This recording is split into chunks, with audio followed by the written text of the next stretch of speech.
Bienvenidos a una nueva edición de Artios Global, donde nuestra pasión es multiplicar obreros para la misión global de Dios. En esta oportunidad me acompaña una vez más mi esposa Adriana y vamos a hablar de temas muy importantes relacionados con nuestro involucramiento en la misión global. Aquí en Artios Global creemos que todo siervo de Dios, toda sierva de Dios tiene el privilegio y la responsabilidad de estar involucrado o involucrada en la misión global de Dios, por supuesto, cada uno dentro del llamado particular que Dios nos ha dado.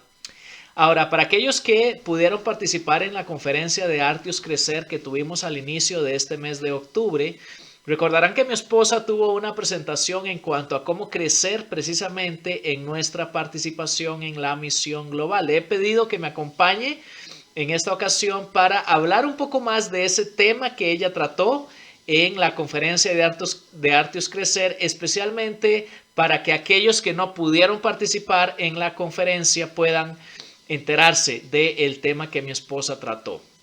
Voy a leer el pasaje que Adriana utilizó en esa ocasión como base de su enseñanza en el Evangelio de Lucas, capítulo 10 y versículo 2. Y dice lo siguiente: y les decía, Jesús les decía a los 70 que él está enviando, que es el tema de ese pasaje: la mies es mucha, pero los obreros pocos. Rueguen, por tanto, al Señor de la mies que envíe obreros a su mies. Quisiera pedirle en primer lugar a mi esposa que pueda exponer un poquito uno de los temas que ella trató en la conferencia relacionados con el hecho de que, según el Evangelio de Lucas, la misión es parte fundamental y constitutiva del discipulado. Bueno, como decía yo en la conferencia de Artios Crecer, todo cristiano tiene el deber de crecer en su involucramiento en la misión global de Dios. No es algo exclusivo de algunas personas, no es para solamente los misioneros que se van. Es un aspecto del discipulado, y si tú eres un discípulo, un seguidor de Jesús, quiere decir que debes crecer en esta área, debes involucrarte, es parte del seguimiento a Jesús. Y esto es muy claro en el Evangelio de Lucas. Este pasaje que acaba de leer Mauricio está en un contexto en donde Jesús envía a 72 o a 70 de sus discípulos a predicar el Evangelio del Reino por varios pueblos a los que él iba a pasar después. Pero no es algo exclusivo, no es un envío exclusivo de estos discípulos. Tenemos, por ejemplo, en el capítulo 8 de Lucas, cómo Jesús recorría las aldeas y los pueblos predicando el Evangelio, y era acompañado por sus 12 discípulos, pero también por algunas mujeres que apoyaban su ministerio. ¿Qué quiere decir esto? Jesús en el capítulo 8 o a lo largo del Evangelio de Lucas está preparando a sus discípulos para un envío global. Eso lo vemos en el libro de Hechos posteriormente. Aquí en el capítulo 8 Jesús recorre las aldeas predicando el Evangelio como parte del entrenamiento a sus discípulos, y no es exclusivo de los 12. Él está acompañándose por un grupo de mujeres. Luego viene el envío de los 12 exclusivamente, que es el grupo como que dijéramos especial que Jesús tenía, y él los envía. Pero más adelante, en el capítulo 10, el versículo que leyó Mauricio, es un envío de los 72. ¿Qué quiere decir esto?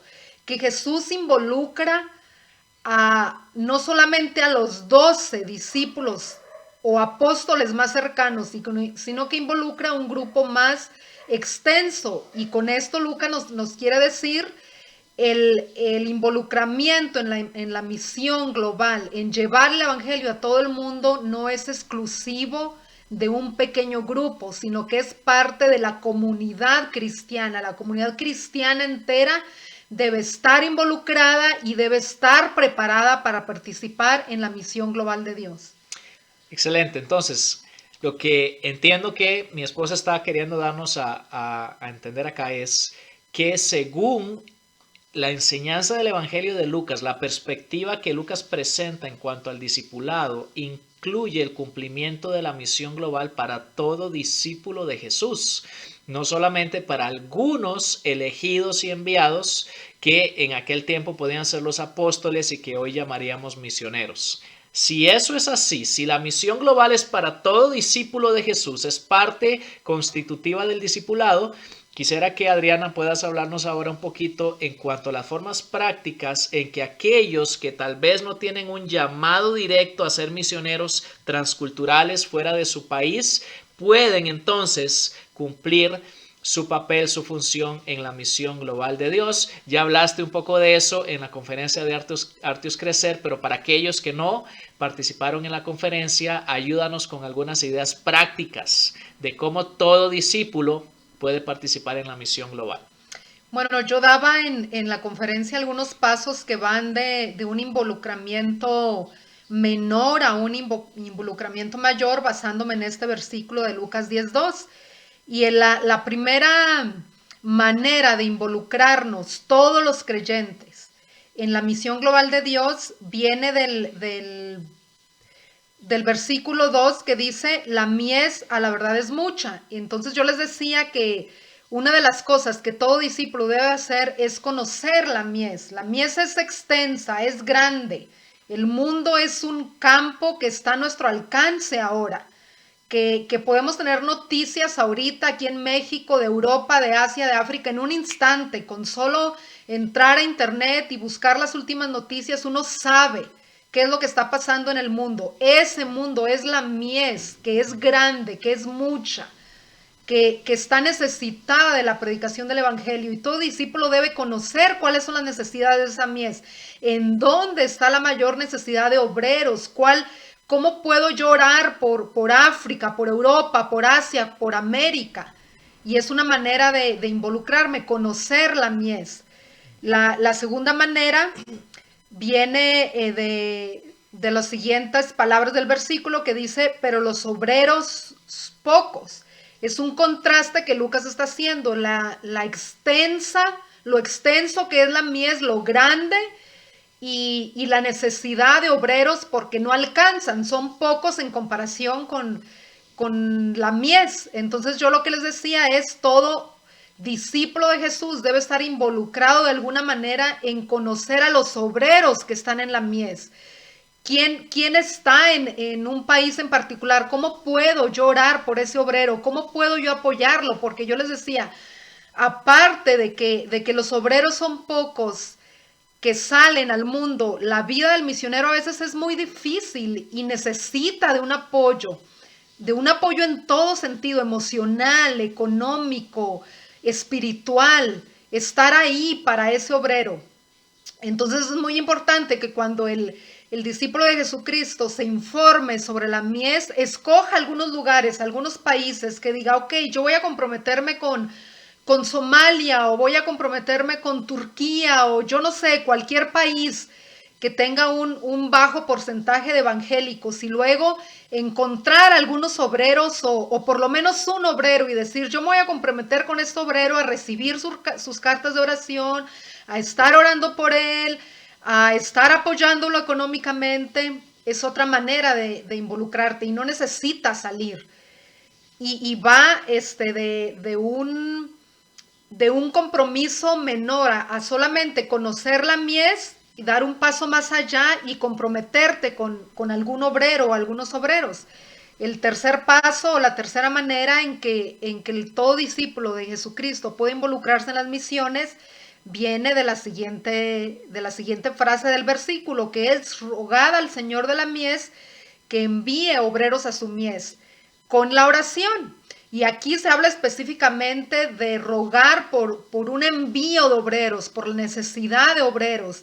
Pero yo lo hacía más extenso, a decir, bueno, tiene que ser una oración informada en las misiones. ¿Cómo voy a orar por Somalia? ¿Cómo voy a orar por Albania, por la India? Yo tengo que informarme y hacer oraciones específicas, sabias, inteligentes por ese país, y orar también por los misioneros que estén, o si no hay misioneros, pues obviamente rogar al Señor de la mies que envíe más obreros.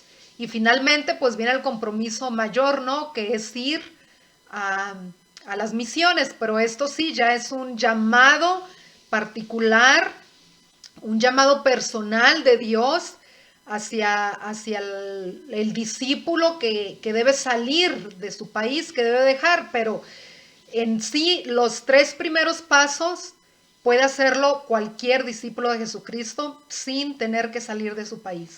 Ahora, pensando en esto que tú decías de que muchos misioneros sufren en el campo, nos encontramos ahorita, como muchos de ustedes saben, en medio de esta crisis por causa del COVID.